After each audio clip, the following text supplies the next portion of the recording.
I am really excited about our new theme music because it makes me laugh every time I hear it. Oh my god, it's so funny. I've heard it far too many times. It's still amazing.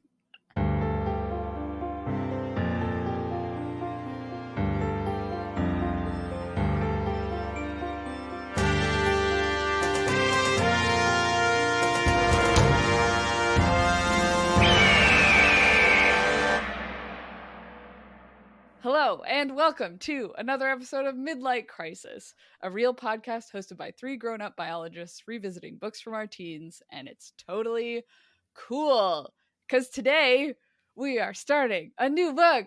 Yeah! It is my turn to bring a book to the podcast that we end up hating the books we read on. Yeah. Good luck to you. Yeah, I now understand both of you because I'm sitting here being like, surely I'm not gonna hate this book at the end of this. Well, Listen, I still like Aragon. So Okay, great. You've got a 50% chance of success. Yeah, I'm fine with those odds for a couple reasons that maybe we'll get into later. But yeah, we're starting a new book this episode, and it's Maximum Ride. Yay! Yay!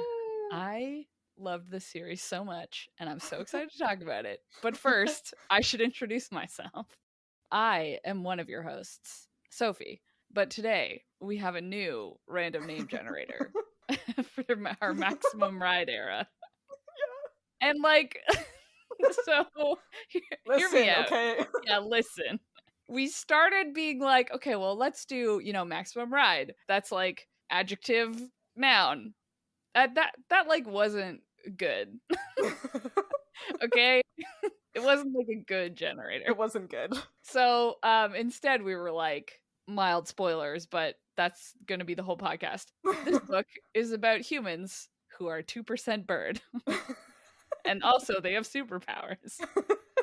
So what if we do superpower and then bird? So we have superpower bird names today. Yeah. I have high hopes for this I have generator. extremely high hopes for this generator.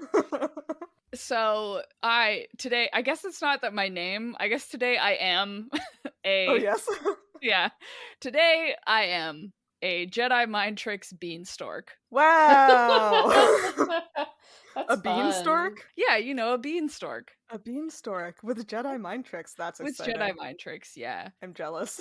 Yeah. I'm imagining just like a stork that hangs out in like agricultural fields, but also you can never find them when you're looking for them. Yeah. As you can never find the droids that are in your fields for some reason. We send in all these droids and nobody can find them in the bean field. Nobody can find them in the bean fields. Anyway, what cool superpower birds are you guys? Oh man, I don't know if I can top that. But I'm Sam, and today I am laser-eyed book cowbird. Whoa, Oh. laser-eyed. A book cowbird is exciting. Does it just recite prose? I don't know. It plagiarizes other people's I writing. was gonna say it takes the book out from inside another book and puts its book in there. It scans the barcode with its laser eyes, and then it knows the book and can imitate the book. I'll buy that. That sounds right. Wow. This is stupid. I am Hannah, but today, in addition to that, I am also a vampiric disaster shearwater. Whoa! That checks. Which No. it's a callback to our, early episodes. Yeah, Yeah. which were a disaster. The vampiric disaster is what's getting me. Yeah. If Edward Cullen was a bird, he would be this one. Yes. Yeah. Accurate. That's an insult to shearwaters, honestly. Yeah. And we're continuing our trend of still bringing up Edward Cullen at every possible moment we can in this podcast. In every episode. Keep doing that. He really is just such an icon. Can't help it. Well, instead of talking about Twilight more, still, forever. Still. Sam, do you want to tell us what happened in the prologue of Maximum Ride? Hells yeah, I do. Yeah. So right off the bat, we've got a short little prologue to talk about, and we get a fourth wall break right at the start. And we are told that we need to keep reading in order to survive to our next birthday. In this, Max is telling us a little bit. So she tells us that she's 14, lives with her family, which is 5 other kids, but no one is related to each other by blood. We have Max, Fang, Iggy, Nudge, the Gasman, and Angel. And they were all made on purpose by horrible scientists to be 98% human and 2% something else. We technically haven't learned yet, but we all know what it is. It could be anything. That's true. Well, anyways, there are now also some other people called erasers, which are part human and part wolf, aka they are werewolves because they are humans that morph into wolf men. And they are hunting Max and her family. So, yeah, they're on the run. These erasers are after them. And we gotta keep reading. Max is urging us to keep reading because everything depends on it. Wow. So, yeah. And she signs off the letter of the prologue, "Welcome to our nightmare," which is... Oh yeah, I forgot that. Very beginning of Midnight Sun. Uh-huh. Very 14-year-old. That's what I was gonna say. Very melodramatic for a YA book. Like, fits right in. So good. Man, I have been like slowly remembering parts of this book as we've been coming up to this episode. Like, Yeah. because I've been thinking about it and I've been like, oh yeah, this book, this thing happens, this part happens. I had fully forgotten that the erasers existed until I read that sentence. I was me like, too. oh yeah, they're werewolves. I forgot completely as well. Actually, reading this prologue, which again was only like a page long, was like a flashback of nostalgia. And I was like, oh my god, I forgot all of this. Yeah. So many parts coming back. Yeah. I remembered the erasers, but I had 100% completely forgotten about Nudge and the Gas Man. I remembered the other 4. I had forgotten about Nudge. Yeah. I thought there were 5 of them and that I had forgotten 1. Turns out there were 6 and I had forgotten 2. Yeah. I think I had forgotten Iggy and Nudge. I definitely had also forgotten 2 of them. I only remembered Fang. Yeah. Well, I mean, of course we all remember Fang. He's a bad boy. Yeah. Sad boy, bad boy. Sad boy, bad boy. I had like a weird preteen literary crush on Iggy at one point. I don't remember why. I think he's kind of, what's the word I'm looking for? Like obnoxious? Is it because there's the Digimon character named Iggy? Well, the Digimon character is named Izzy. Oh, right, okay. Sophie. Sorry. No, I think it was just because it was the male character who wasn't Fang, and I was being a hipster, and I was like, well, I'm not gonna have a book crush on Fang, because that's too basic. Obviously not. Even though, in hindsight, Fang is way more crush-worthy, I think. I don't remember anything about these characters. I guess we'll find out, probably. They're 14. That's a really creepy thing for me to say. Yeah, none of them need to be crush-worthy, actually. Listen, from the perspective of 13-year-old Hannah. Yeah. Before I was a vampiric disaster shearwater. Yeah. I had crushes on fictional 13-year-old boys. Yeah, obviously. My favorite part of this prologue is that there is the like whole prologue is a warning being like, keep reading, watch out, this could happen to you or your kids. But like 8 pages before, there's another warning, like at the very beginning of the book, that's just like, if you dare to read this story, you become part of the experiment. Yeah. I know that sounds a little mysterious, but it's all I can say right now. Max. Like, oh my god. So good, though. Oh, I'm having a good time already. Oh my god, like, way to draw me in as a 13-year-old. Like, hell yeah, I am ready to be part of the experiment. Do you think, spoiler alert, I guess, but do you think I did not want to be a teenager who could fly with bird wings? Like, that's all I wanted. Please bring me into this experiment. I want to be there. With your own found family? Wow. My own family that I found? Yep. With superpowers and also bird powers? Yeah. I'm pretty sure one of the erasers is like Max's brother or something, so I probably really enjoyed the angst of that, but I don't remember it specifically. Right. I know his name is Ari, but I can't remember anything else. Yeah, Honestly, I can't remember if it's that he's her little brother or if he's in love with her. Oh, okay. Well, I do remember that there was like not in this book, but in one of the books in this series, there was like a clone of Max who was a boy that was like genetically altered to be Max's soulmate or something like that, so she would fall in love with him. I swear this happened. I think that was a book later than the one I finished at. Yeah, I do not remember that. It was before I stopped reading, and I'm pretty sure I only read 3 or 4 of them. There's a lot of them. There are a lot of them. Yeah. Maybe we should get back on some kind of a track, huh? Yeah. Okay, to keep talking about the prologue. Oh yeah, right. So funny that there's just already like so many tropes. Yeah. Oh yeah. So fast. I'm so excited. Yeah. I really like the part where it's just like, anyway, we're kind of amazing. Not to sound too full of myself, but we're like nothing you've ever seen before. And then it's basically we're pretty cool, nice, smart, but not average in any way. Yeah. They're not like other girls. They're not like other girls. You just have to make sure you knew that. Yeah. It's a great time. It's so good. And then right after that we get the all scientists are evil line, Yeah. which is good. We're not evil. We're not evil. We're not evil. It might be a little evil. I'm putting wings on Bry's Owens. I like in the prologue, Max does her like warnings, and then she goes, "Okay, I'm Max. I'm 14," and I was half expecting it to be like, "I have long blonde hair and bright green eyes." I looked in the mirror and examined my tall, slim figure. It was too bad I wasn't good looking at all, but but my 2 best friends, Fang the dark one and Iggy the blonde one, were in love with me. No. No, that's Hunger Games. That's Hunger Games, yeah. We'll read that next, and biology humans, we're not qualified for that. No, we've done a bad job at that. Historically, not our forte. No. Which is good, because we picked this book where they're 98% human. So perfect. But it's the 2% that has a big impact, remember? Oh yeah, let me tell you. Let me tell you.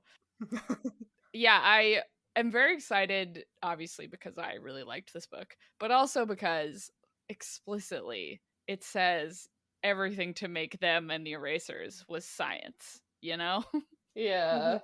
So we better be able to come up with why. Although I feel like I remember there's actual attempts to explain or describe like what they look like, what their wings look like, how this happened, the theory behind it, you know?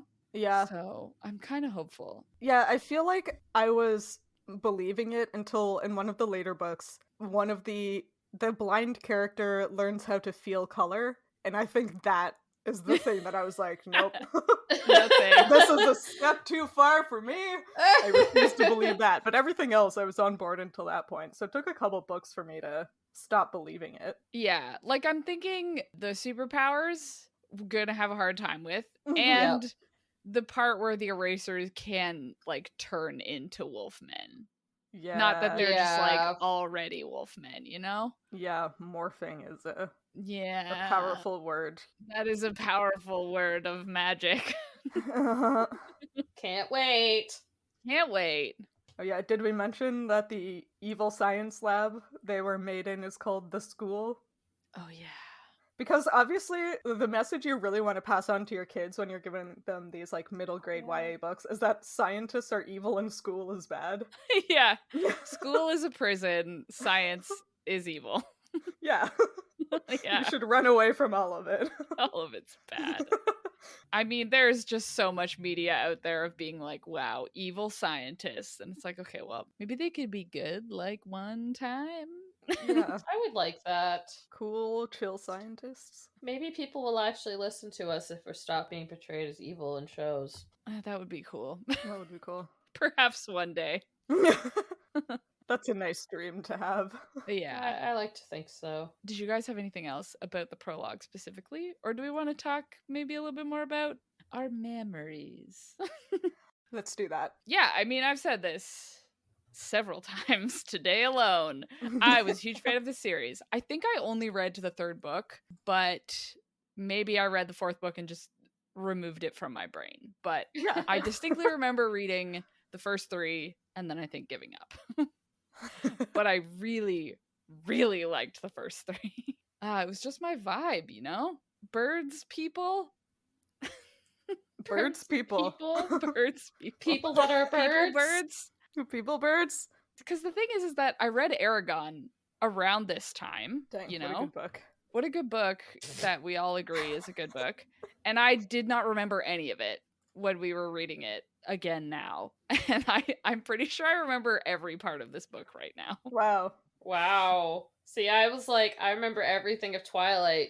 I don't think I can tell you a thing about this book. Like, the prologue just brought back a lot of stuff, but not enough. What about you, Hannah? Did you remember everything about Aragon? I remembered maybe like 40% of Aragon and like a lot of the overarching story. And then this book, this series, I guess, I have like a couple of specific scenes that I remember. But if you ask me what happens in this like book one, I have no idea. Not a clue. Well, that's okay. Yeah. We can each have our own book where we remember stuff. Yeah. I do think it's interesting in my like very brief research that I've done about this book, and something that I did know and did forget before now is that this book is not just called Maximum Ride. The series is called Maximum Ride. Yeah. The book is called Maximum Ride: The Angel Experiment. Yeah, Oh, I guess we should yeah. have mentioned that earlier. Yeah, which is book one in the Maximum Ride series. Yeah, but I think like the later books aren't like, I think 1, 2, and 3 are Maximum Ride : something, and then I think Yeah. after that they just stopped doing that. Yeah, the first 4 are Maximum Ride : Okay. The 5th one is all caps Max, and then the rest of Right. them just have their own titles. Sure. Yeah. So there's no consistency, which does not surprise me. Yeah, fair. How much of this series did you read, Sam? I think I read 3. I got to the one where I think it's called School's Out. I'm pretty Yeah. sure I read that one. Yeah. But School's I- out forever. Yeah. I think that's the third one. I think I got 3 in and I stopped because I didn't like the writing. But I kept hoping it Yeah. would get better. And then I Yeah. eventually, and I think I read it, I stopped reading it like when I went to undergrad, along with like a lot of series that I kind of stopped reading Mm-hmm. between high school and university. So I'm pretty sure it was 3 of them, but I honestly don't remember. I just know it was more than one. Yeah. But at least we're back on a book where all of us have actually read it. Yeah, Yes. that helps. Yes. Yeah. I do know what's going on. I can't be spoiled because it's somewhere in my brain. Yeah. Yeah. I think I actually read 6 of them. I'm like looking at the Wow. list in the Wow. series, and I know I read up to Fang, which is the 6th one, and I'm pretty sure I didn't read beyond that. Interesting. There are so many books in this series. What the hell? There are so Wait, many. how many are there after Fang? Because I know that one was just released recently called like Hawk or something. How many are between Yeah. Fang and that one? Hawk is number 10, and then there's Okay. also a number 11. There are 11 of these books. What the hell? Yeah, he revamped them. Not him. I think there's someone else writing them. But they got revamped. I think it was like near the beginning of COVID. Because I remember there was a booktuber I follow, Piera Ford, because she like did this whole Maximum Ride web series when these books were popular. And so like this was her whole thing. And then I remember this book coming out and I watched the video and it wasn't very good. But I think it was like near Oh. the beginning of the pandemic.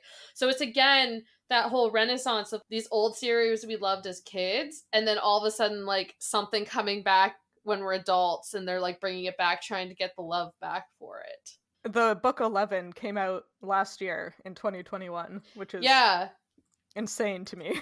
So they're trying to like revamp Maximum Ride. It's like the same thing all of these series are doing. They're trying to Wow. like bring back the love for it. Get the nostalgia. Yeah, because it seems like Maximum Ride Forever, which was book 9, was Yeah. 2015, and then Hawk was 2020. Yeah. And I bet that's when they got all rebooted. Yeah. Yeah. Well, Hawk and City of the Dead are like a next generation series. Oh. Yes. following Max's daughter, Hawk. What the hell? Yeah, man. What's up with that? What's up with that? From what I can tell from what I watched of like the intense Maximum Ride fan base, people were not happy with this book. Like, it was not well received by the original fan base. Ooh. Yeah. Well, while we're talking about the original fan base, Yes. do you guys want to play my favorite game? Which is where I make you try and guess how many copies this series sold. Oh, Uh-oh. Okay, we've got 2 parts to this game because this series is much less popular than the other 2 we read. like way less popular. It is not on Wikipedia's best-selling books of all time list. whoa. Yeah, that doesn't surprise me. Shocking. Yeah, but the series itself, so the first 9 books, sold less than A Wrinkle in Time, if you guys know that series. Mhm. Less than Hitchhiker's Guide to the Galaxy, and more than The Giver. Oh, I've read that Oh. one. So, Considering almost every high school has probably bought 100 copies of The Giver. Yeah. I will say that the best-selling books of all time, I think, starts like just below 10 million Okay. and goes up to over 50 million or 100 million or whatever. Holy Like, shit. that's the top. That's whatever. Lord of the Rings and Harry Potter or whatever Yeah. the hell. Yeah. This series as a whole fits inside that bracket, but no Okay. one book sold more than 8 million or whatever, right? But the series as a whole is between those 2 numbers. And that's what we're Okay. guessing, the series as a whole? Yeah, because that's the only number I could find. Okay. My gut instinct is 14 million, but that might just be the Aragon number that is still in my head. But I'm Okay. gonna go with 14 million. Was Aragon 14? That's what I was trying Probably to... not. For some reason, my brain is remembering 40, so... Oh, I can't remember numbers to save my life. No, I just looked it up. It's 25 million. We are Okay, not. we're both off. Okay, I want to say, if it's not up there with Aragon, but the whole series might be, I want to say 20 million. Okay, so we got 20 million for Sam, 14 for Hannah. Yeah. The series, 9 books, sold 13 million. Wow. Yeah. I was close. Good job, Hannah. Yeah. Dang. Wow. Wow. Incredible. I'm so good at chance. At thinking a number at randomly. picking a number between Well done. 10 and 500. Yep. Okay, a second game I want to play Mhm. is what the rating for it is on Goodreads. So Ooh. close your Goodreads windows of Maximum Oh. Ride right now. The whole series or just the first book? The first book. Oh, actually, I just added it to Goodreads, so I don't think I can participate. But did you look at it? I think so. Okay, well, take a guess anyway. Well, wait, let me guess first. Yes, but let me give you the... So, Twilight Oh, yes. had 4.9 million reviews and was at 3.63, a rating out of 5 stars. Aragon had 1.6 million ratings at 3.93, so better than Twilight. And the number of ratings on on Maximum Ride, is 200,000. So much less. Okay. But what do you think the rating is if Twilight is 3.63 and Aragon is 3.93? I think it's 3.6. Okay, Hannah. I feel like I might have seen it, but I might have seen something else. And I'm going to say 4.09. No. Okay. It is 4.07. Whoa! What? Over It's ranked 4 higher? on Goodreads. That's crazy. Okay, but it has way fewer ratings, Like, Yeah. I feel like people who didn't like Twilight and Aragon still rated it Yeah. on Goodreads. Yeah, I feel like Maximum Ride is like old enough and obscure enough that people aren't still reading it now for the first time and adding it to Goodreads. Whereas like Twilight and Aragon arguably are popular enough that people would still read them. Right, or reread them as adults, Yeah. And make a whole podcast about it. And maybe and make a whole podcast about podcast about it Yeah. and realize it was bad and rate it 3 out of 5 realize stars. it was bad. Yeah. Another fun fact is that Hawk was on the New York Times bestseller list. Oh. Really? Yeah, in 2020. Is that just Wow. because James Patterson pays them Yeah. to put it there? Surely. I think it's because everyone was excited about it, bought it, and then hated it, you know? True. It doesn't say it was Yeah. good. It just says it was sold. It was on the bestseller list. It only has 4,300 ratings on Goodreads. Oh, that's not Wow. very many. And the only other book in the series that was on the New York Times bestseller list was the 4th manga. Oh. The 4th manga. Yeah, because it was made also Okay. as a manga. Interesting. Yep. Other fun facts I learned about it. There was a movie. What?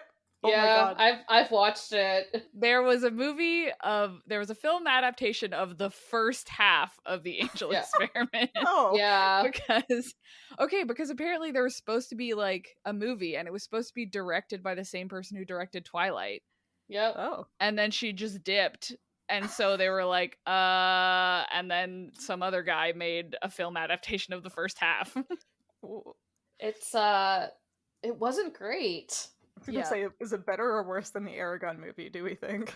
I never saw Aragon, so but from what you guys have told me, I think it's on par. Oh no. Oh. What's with us in picking books with bad movies? Actually, the Twilight movie, I will argue, is good. Watching Twilight again, actually not that bad, but I don't want to get us off topic. Yeah, like, I feel like the Twilight movie is a good adaptation. The Aragon movie was a crime against literacy.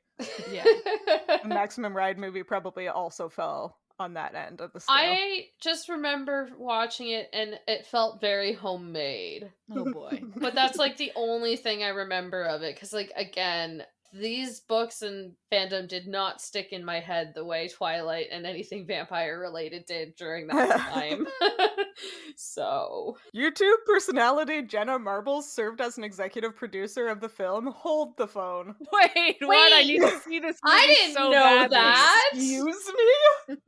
Okay, I was gonna say, but when I looked it up, there was no Wikipedia page for the person who directed the movie, so I was like, okay, that says a lot. But now I need to see Jenna Marbles produces Jenna Marbles produced Maximum Ride. Maximum Ride? Oh my god, the What? cover for this movie is... Oh no. it's bad. Oh my god, we need to watch this. James Patterson was on the executive team for this movie. How did it die? Okay, listen, James Patterson. Sucks. Yeah. But also he's very rich. I think he can just put his name on things so he gets money from things, but doesn't actually do any work for those things. Yeah, I guess we should mention You mean like for his books? these Yeah. books were ghostwritten by Gabrielle Charbonnet. I don't know if she's French. Charbonnet? Yes. Anyway, Gabrielle. Gabrielle. Yeah, and she's acknowledged at the beginning of the book, but not like as a co-conspirator, not as a co-author or Yeah, that's the name for that position. Yeah. Uh-huh. Yeah, anyway. Has she written anything under her own name? I think she got co-author on Hawk when it came Oh, yeah. out, I believe. I thought she did. Yeah, she did. Okay. Oh, she also writes under the name Kate Tiernan, under which she has written the series Sweep. I have not read that either. Nope. I've heard of that one. Under her actual name, it seems like she wrote a lot of kids' books, specifically Disney books. Oh, interesting. She wrote a Disney Girl series. Yeah, and Princess series. She has other ghostwriting co-author things with James Patterson. The Fall of Crazy House. Oh, Interesting. Looks like she's written some mostly children's books. Oh, another James Patterson, The Gift. she has 52 books under the name Kate Tiernan, and they all look like the most self-published YA fantasy covers I've ever seen. 52? Oh my god. Wow, good for her. Prolific, like James Patterson. I know how this is the way it used to be done. You know, like a popular author would have all these secret ghostwriters. I just feel So like weird. I like the way Rick Riordan does it, Mm-hmm. where he just has Rick Riordan Presents, and then the actual author of the book is Mm-hmm. bigger, the bigger name on the. Yeah, Rick Riordan does a lot of things right that all of these other... James Patterson did do that though. He has Like recently though? yeah, Yeah, like the Kingdom of the Wicked series was published under James Patterson Presents and Stalking Jack the Ripper series. Yeah. That author is like under James Patterson Presents, but her most recent book was published without it. And I haven't had time to look into it, but I feel like there's some tea. Oh my god, there's so much tea. Oh, there is! You know it! Yeah. Oh my god, I was like following this live on Twitter several months ago. It was drama. I want to know. Before, like, super quick before we get into that, we do have to just address that James Patterson sucks. Yeah, yes. He does. Like, oh my god, he sucks. No, that's related. Okay. I didn't want to bring it up in a point to discredit that he sucks. He full on sucks.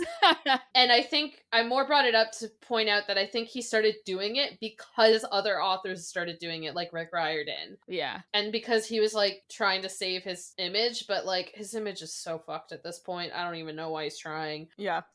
Anyways. Yeah, so he started this imprint called Jimmy Patterson Presents, and it acquired all of these books like the ones Sam mentioned that were like a lot of kind of dark YA, a lot of them by underrepresented author demographics, so like a lot of women of color were published initially under this imprint. And then he recently announced that he is going to restructure the Jimmy Patterson Presents imprint to only publish books written by James Patterson. Oh, that was related to that. Yeah. Oh, I didn't know about that. So he started this whole thing to like promote underrepresented voices, and then was like, nah, actually, I'm going to only represent my own voice. What the hell? Yeah. I assume that was around the time he had that interview where he said, wow, white men can't write books anymore. That's the time. Great. Sucks. What a weird thing to say. Oh yeah. My god. I feel like we all know someone who says things like that, but usually they're not like exceptionally wealthy men at the top of their field. Successful. Yeah. Yeah, the only good thing about that is that I felt bad about any time I had criticism of Aragon, because I felt bad about being mean to Christopher Paolini. Yeah, like he seems like a decent guy. Yeah, I felt less bad about saying mean things about Stephanie Meyer, and then I won't feel bad at all. About saying mean things about James Patterson. No remorse. Nope. To heck with that guy. Heck with that guy. He's almost as bad as Bartiz on Love is Blind season 3. I wouldn't know. Yeah, and I do just want to stress any criticisms I have of this book, I'm assuming are from the parts that are written by James Patterson. I have no issues with Gabrielle. Yeah. Her stuff is probably the good stuff, is all I'm saying. She's probably great. She's probably great. Without looking into her at all. Yeah, I'm like, do we want to... We're saying this? Watch, she's gonna be like a literal Nazi. Let's just Google her real quick. I guess she did write a book called Crazy House. Yeah. That was with James. Great. Okay, also James' fault. Yeah. I mean, also if it was like the early 2000s, we collectively weren't quite on board with the fact that that was actually fucked up yet. Yeah. Okay, well, you know, nothing comes up, so we'll just wait till she turns out fine or not. Yeah, I'm sure. Whatever. Anyway, we went on a tangent there. Oh, as we do. That's what this book is about, right? That's what this book is about. This book? This podcast. What? This podcast. I mean, I guess the whole book, the book of Maximum Ride, the Angel Experiment, as they escape and go on the run. So if you think about it, they're also on a tangent. Huh? What? Yeah? Huh? Okay, let's listen. Did anyone else have any thoughts about this? Shut up. I've lost my train of thought. I feel like I had one. It's gone now. Okay. Do we want to guess what happens next? Yeah, did you notice that this book doesn't have chapter titles, which is kind of a bummer? Oh, that is a bummer. That does suck, yeah. So we don't even get a clue. What can help is that we are starting part 1 of the book, which is called Flock Fright. Oh, okay. Also, so the listener knows what we're doing. Much like the prologue, all of the chapters are teeny tiny. Very small. Teeny tiny little chapters. Like one page. So tiny. And there's so very many of them. And there's so many. And if we did it 1 or 2 chapters at a time, we would be doing this in 2035. So we're going to be doing 4 chapters at a time instead of 2. Listen, okay, it sounds like a lot. Don't worry. It's not. We've It's done not. the math. We've done the math. It'll take the exact same amount of time. Yep. Anyway, so yeah, we got 4 chapters of part 1, Flock Fright. Which is gonna be what, like 6 pages probably? Yeah, actually. Yeah. I think it brings us to page 24, and Flock Fright is on page 13. Okay, yeah. 9 pages. Nope, 11 pages. Sam, I know I'm not paying you. Please do math for me. Which one is correct? What? Wait, sorry. What happened? 24 minus 13. Oh, 11? It's 11? 11? It's 11, right? yes. It I is. am not a statistician biologist. I am a reads papers about whales and writes things down biologist. You're not subtracting. I just want to say, even being someone who is quote unquote good at math, half the time numbers aren't even involved in math. I'm actually very bad at doing like quick math in my head, like quick addition, subtraction, multiplication, that kind of stuff. But I know how to do like differential equations, mathematical modeling, and interpret statistical models. I don't even They know are what that very means. different things. Yeah, see, I'm much better when there are actual numbers involved. No, the less numbers, the more I understand. Great. I love math. I don't want numbers or hypothetical numbers. I want prose. I'm gonna guess what's happening in the next 4 chapters first. Okay. Because Okay. we've all read it, so Sam doesn't have to go first like we used to do. Yeah.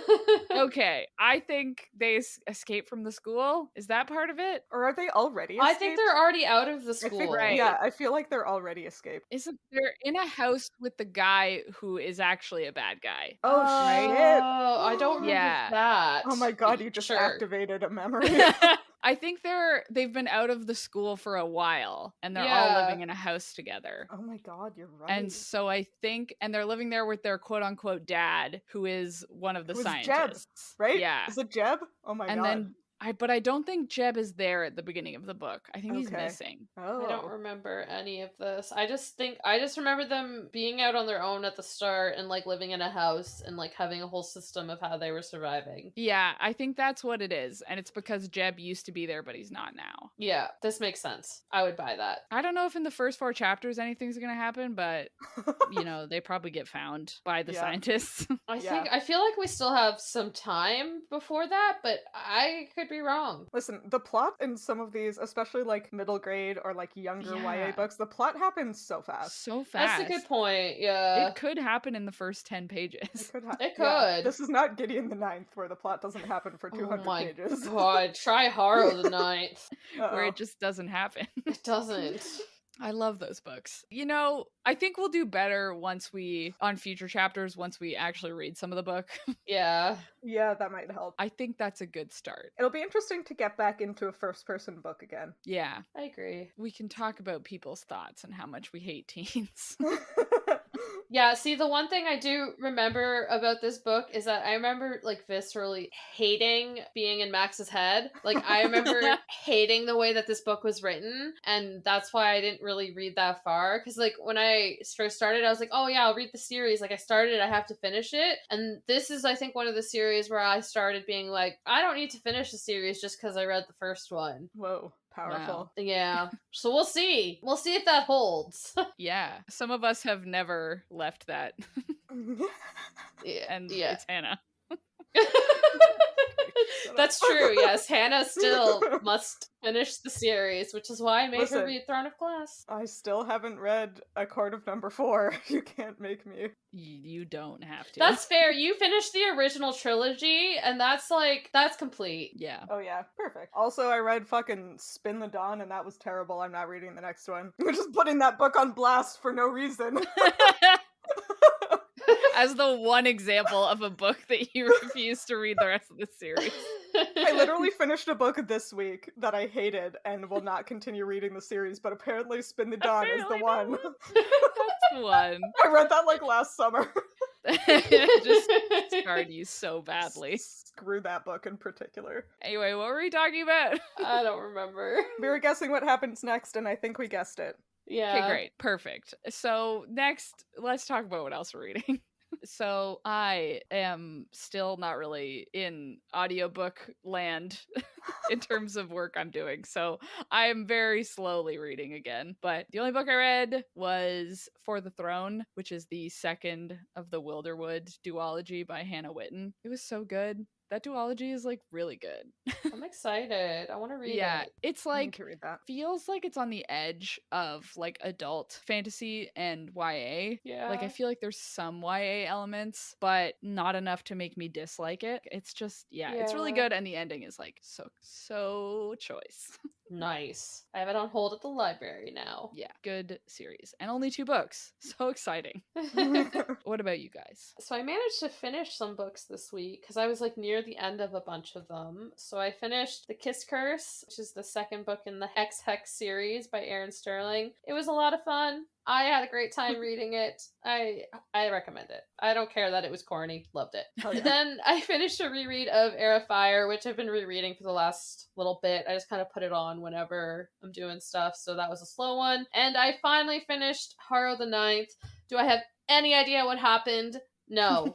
No, I do not. Sophie and I had to go through the Wikipedia article with my boyfriend and kind of like do do you remember this? And I was like, maybe. When this happened, this is what it meant. Yeah. There was a lot of that. Sure, yeah. Yeah. But besides that, I started a book today that I am absolutely loving, and it's called The Dead Romantics by Ashley Poston. You started that today? Oh my I started it today, and it's so good. Oh my god. It's just like so unique, and it's gonna hurt me so bad, but it's just so good so far. So I'm probably just gonna go into the lab tomorrow just so I can finish it because I need to know. Okay. Yeah, Wow. it's great. It's a great premise. It's gonna hurt me. It's gonna cause me pain. Sophie, don't read it. Oh no. Yeah. Anyways, I don't know that. I have 3 hours left. Oh. But if you read the summary of this book, you'll understand why I'm not quite sure how it's gonna end and why I think it's gonna cause me pain. And I'll leave it at that. Oh man. Dang. Hannah? I finished a couple of the books I was reading last time, and I still love The Lies of Locke Lamora and that race car romance book that came out of Wattpad Press that I bought for $5. Turns out was bad. Wow. I'm shocked. So I'm currently reading Ocean's Echo by Everina Maxwell and listening to A Lady for a Duke by Alexis Hall, and I'm halfway through both of them, and they're both so good. I love them so much so far. I am Wow. sure they're going to be 5-star reads. And yeah, A Lady for a Duke is going to hurt me. And I saw someone describe Ocean's Echo as the like embodiment of the I am going to cause problems on purpose meme, Oh which I appreciate. Listen, it's like fake dating and soul bonding, which are 2 of my favorite tropes, but it's fake soul bonding. Oh my god, you guys. That is Did pretty you write good. this book for me? I think it's for me. I think it is. I think it's for me. I'm a big fan. When is this episode coming out? Wait, let me check. It's not November 11th. I know that much.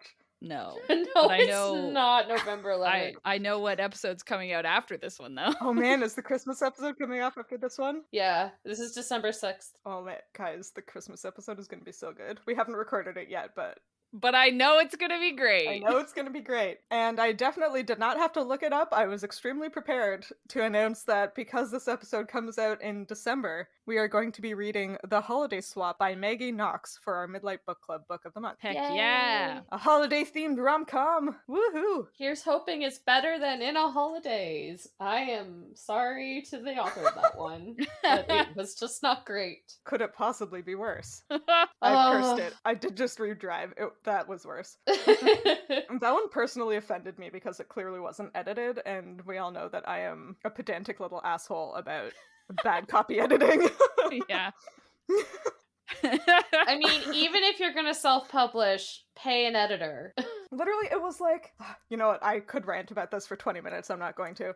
Instead, I'm going to say that if you liked this chapter of Midlight Crisis, consider rating and reviewing us on Spotify or your podcatcher of choice. You can talk to us and find fun-related content on social media. We are at Midlight Pod on Facebook, Instagram, Twitter, and TikTok, and all chapters of this show thus far are available on our website, midlightpod.podbean.com, and on YouTube. And we should all heed these wise words from Max.